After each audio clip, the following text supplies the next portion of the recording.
আপনার কাছে একটা প্রশ্ন ছিল রোনাল্ডো এবং মেসিকে নিয়ে। আপনি তো জানেন যে এই জেনারেশনের ছেলেমেয়েরা রোনালদো, মেসি, নেইমার এদের মতো এদের ফ্যান। আমি নিজেও রোনাল্ডোকে পছন্দ করি, কারণ সে প্যালেস্টাইনের পক্ষে সবসময় কথা বলে। ইভেন সে তার অ্যাওয়ার্ডও বিক্রি করে সেই টাকা ফিলিস্তিনে দান করেছে। আবার ফিলিস্তিনি শিশুদের জন্য তার অনেকগুলো সংস্থাও আছে। সে মাঝে মাঝেই সালাম দেয়, আবার মাঠে সেজদাও দেয়, মদিনাতেও গিয়েছে। কিন্তু মেসি তো ইসরায়েলের প্রধানমন্ত্রীর সাথে তাদের ধর্মীয় রীতি মানিয়েছে। কিন্তু আর যাই হোক, তারা দুজনেই খ্রিস্টান। এখন আপনার কাছে শুনতে চাই যে তাদের সাপোর্ট করা কি ঠিক? আমি রোনালদোর এইসব কাজের জন্য তাকে পছন্দ করি, কিন্তু আপনি এ সম্পর্কে কি বলেন? দেখুন, প্রশ্নটা হাসি উদ্রেক করলেও প্রশ্নটা খুবই প্রাসঙ্গিক এবং আমাদের সমাজ বাস্তবতার সাথে সামঞ্জস্যপূর্ণ। প্রথম কথা হলো যে ইমানদার খেলাধুলা কেন্দ্রিক যে উন্মাদনা আছে, এগুলো ইমানদার কখনো নিজের গায়ে মাখাতে পারে না, বা এগুলোর মধ্যে ইমানদার জড়াতে পারে না। এটা তার ইমানের সাথে যায় না। পৃথিবীর যে খেল তামাশার বিশাল আয়োজন, আমোদ ফুর্তির যে মহা আয়োজন, এটা মূলত যারা আখিরাতে বিশ্বাস করে না তাদের জন্য, যেহেতু দুনিয়াতেই তাদের সবকিছু, অতএব তারা যা খুশি এখানে করে যাবে। ইমানদার আনন্দ করবে, ফুর্তি করবে, কিন্তু শরিয়ার সীমানার মধ্যে থেকে। জীবনটাকে পুরা খেল তামাশায় পরিপূর্ণ করা, এটা কোনো ইমানদারের সাথে যায় না। যে ইমানদার জানে, বিশ্বাস করে, তার আকীদা, তার ঈমান আছে যে সে আল্লাহর সামনে দাঁড়াবে, অনন্তকালের জীবনের হিসাব দিতে হবে, সে আনন্দ ফুর্তি করাটাকেই জীবনের মূল লক্ষ্যে পরিণত করতে পারে না। আজকের পৃথিবীতে এই সমস্ত খেলার যে বড় বড় আয়োজনগুলো আছে, আয়োজনগুলো ভোগবাদী পৃথিবীতে, আখিরাত বিমুখ পৃথিবীতে মানুষকে মজা দেওয়ার জন্য, এন্টারটেইনমেন্ট করার জন্য করছে। এর পেছনে মানুষকে ঈমান থেকে বিচ্যুত করা, দিন বিমুখ করা, এই লক্ষ্য উদ্দেশ্য যেমন আছে, আবার এর পেছনে রয়েছে, আমাদের সবার জানা আছে যে এর পিছনে বিলিয়ন বিলিয়ন ডলারের বিজনেসের স্বার্থ জড়িয়ে আছে। যেটাকে আমরা খেলা মনে করছি, এটা আসলে খেলা না, এটা আসল খেলা। অতএব সেই খেলার গুটি হচ্ছে আমি। খেলোয়াড় খেলছে, হারলেও টাকা পাচ্ছে, জিতলেও টাকা পাচ্ছে। আয়োজন যারা করছে, বিলিয়ন বিলিয়ন ডলার তারা বিজনেস করছে, বিহাইন্ডে যারা থাকছে সবাই লাভ থাকছে। তাদের গুটি হলো আমাদের মতো সেই সমস্ত সাপোর্টাররা যাদের কোনো লাভ নাই, লস ছাড়া। আমরা উত্তেজিত হয়ে যাচ্ছি, আমরা কেঁদে দিচ্ছি, হেসে দিচ্ছি। এই যে আমাদেরকে বোকা বানিয়ে মাঝখান থেকে তারা তাদের স্বার্থ হাসিল করছে। আমি নিজে যদি খেলি, আমার শারীরিক কসরত হয়, আমার ব্যায়াম হয়, স্বাস্থ্য ভালো থাকে, ইসলাম সেটাকে এলাও করে।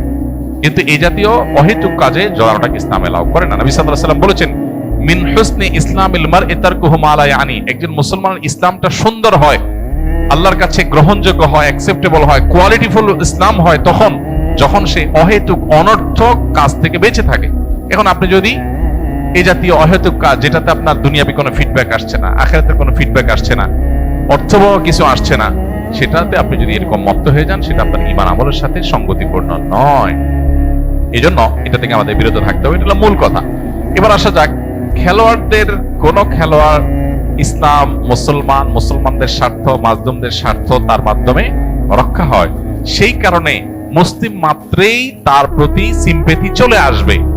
এটা খুব স্বাভাবিক একটা বিষয় যে একজন মানুষ অমুসলিম হওয়ার পরও তিনি আমাদের স্বার্থ সংশ্লিষ্ট বিষয়গুলোতে আমাদের পক্ষাবলম্বন করছেন। এটার কারণে তার প্রতি একটা দুর্বলতা চলে আসাটা একটা স্বাভাবিক ব্যাপার, এটুকু পর্যন্ত দোষণীয় না।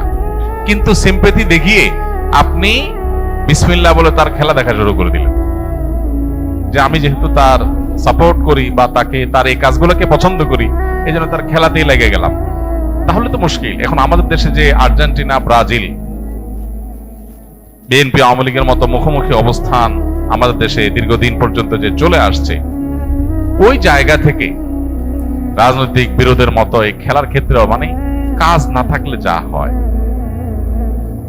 এত বেকার মানুষ এদেশে, সুবহানাল্লাহ। অবশ্য গোটা পৃথিবীতে উন্নত দেশগুলোতেও এই উন্মাদনা ওরা ছড়া দিতে পারছে। মানুষকে বোকা বানিয়ে তারা তাদের স্বার্থগুলো হাসিল করছে, এজেন্ডাগুলো বাস্তবায়ন করছে, মানুষ মোরাল দিকটাকে ধ্বংস করে দিচ্ছে। যাই হোক, তো এই যে ব্রাজিল আর্জেন্টিনার মত পার্থক্য, আপনি হয়তো কোন একটা দেশের সাপোর্ট করেন, ব্রাজিলের সাপোর্ট করেন বা আর্জেন্টিনার সাপোর্ট করেন, তো যেই দলের সাপোর্ট করেন ওই দলের একটা মুসলমান খেলোয়াড় খুঁজে বাইর করছেন, অথবা একটু মুসলমানদের পক্ষে, ফিলিস্তিনের পক্ষে সাপোর্ট যেটা খুঁজে বাইর করে এবার এটা দিয়ে দলিল দিচ্ছেন, দেখো আমি এই জন্য এই দলের সাপোর্ট করি। এটা হলো আপনার নফসের পূজা। আপনি দলের ভক্তি জাহির করবেন, সেটার জন্য একটা ঢাল বানাইছেন। ইন্নামাল আমালু বিন্নিয়াত। আল্লাহ জানেন আপনি কেন এই ধান্দা করেছেন। এজন্য এসব কিছুর ঊর্ধ্বে উঠে কোন একজন খেলোয়াড় তিনি ফিলিস্তিনিদের পক্ষে, মাজলুমদের পক্ষে, শিশুদের পক্ষে তিনি অবস্থান নিয়েছেন, জালেমদের বিরুদ্ধে অবস্থান নিয়েছেন, সেটাকে আমরা অ্যাপ্রিসিয়েট 100 বার করব, এবং সেটার কারণে তার প্রতি আমাদের দুর্বলতা অবশ্যই আসবে। দুর্বলতা এসে আমি তার ভক্ত হওয়ার চাইতে তার জন্য দোয়া করব, আল্লাহ তাকে যেন হেদায়েত দান করেন। এটা হলো একজন ইমানদারের স্টেপ, একজন ইমানদারের প্রকৃত অর্থে পদক্ষেপ। অতএব এটুকু পর্যন্ত দোষের কিছু না। এর বাইরে যারা আল্লাহকে বিশ্বাস করে না, যারা জালিমদের পক্ষ অবলম্বন করে, সে যত বড় খেলোয়াড় হোক না কেন, তার পেছনে আমরা যেভাবে ছুটে চলেছি, এই যদি হয় আমাদের অবস্থা, তাহলে দাজ্জাল যখন আসবে তার হাতে জীবন মৃত্যু থাকবে, ম্যাজিক থাকবে, রিজিক থাকবে, পৃথিবীর খাদ্য পানীয় সব তার কন্ট্রোলে থাকবে, তাহলে তার পেছনে হ্যামিলনের বাঁশিয়ালার পেছনে ঘোরার মতো করে কি পরিমাণ আমরা তরুণরা দৌড়াবো, সেটা এই খেলোয়াড়দের পিছনে দৌড়ানো দেখে কিছুটা অনুমান করা যায়।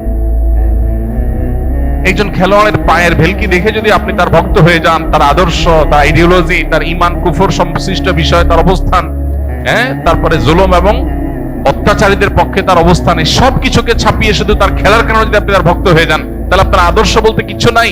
আপনি জাস্ট একজন আপনার নিজের প্রবৃত্তির পূজারী।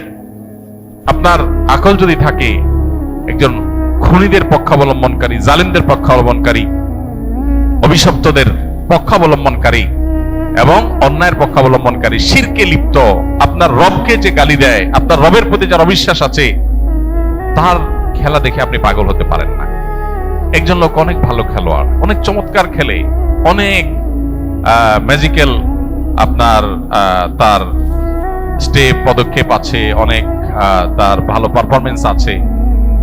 এই লোকটা আপনার মাকে যদি কটু কথা বলে এবং বলে যে আপনার জন্মের ঠিক নাই, আপনার বাবা এই লোক না, আপনার মার চরিত্র খারাপ, অন্য কারোর কাছ থেকে সন্তান তিনি জন্ম দিয়ে এনেছেন, এই কথা যদি আপনার মা সম্পর্কে কেউ বলে, আপনার মায়ের ব্যাপারে যদি কারোর বিশ্বাস থাকে এরকম আপত্তিকর, সে যত বড় খেলোয়াড় হোক, আপনি যদি কুলাঙ্গার সন্তান না হয়ে থাকেন, তাহলে আপনি তার ভক্ত হতে পারেন না।